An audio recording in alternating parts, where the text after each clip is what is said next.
أسامة المولد وأسامة حوساوي في هذه الآونة، ولدينا هجوم.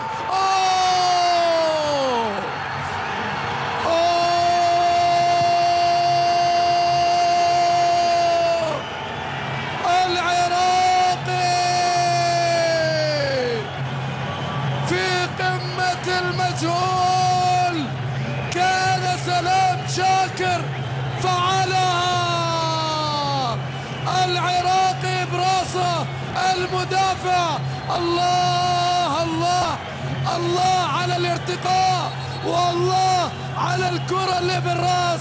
أسود الرافدين انقضوا على الصقور، أسود الرافدين يسجلون أول الأهداف. هدف جميل، وبالتالي سعادة من حكيم شاكر، وهو يرقص فرحا يرقص طربا.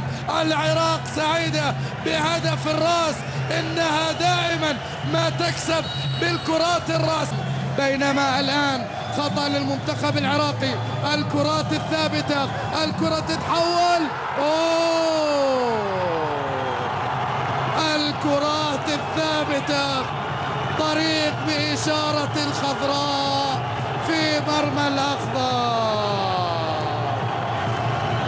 السعودي ما قول، السعودي قول في قوله، السعودي قول في قوله عن طريق سلطان البيشي الظهير الأيمن، ركنها في الجانب الأيمن في الجانب. الله، ولا لعبة هداف ولا راسية مهاجم، أبعدها المدافع إلى الشباك، أرسلها إلى الشباك في ركن الشيطان كما نقول.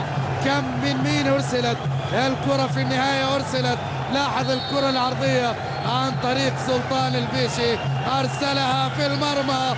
العراق سعيد، العراق في قمة السعادة.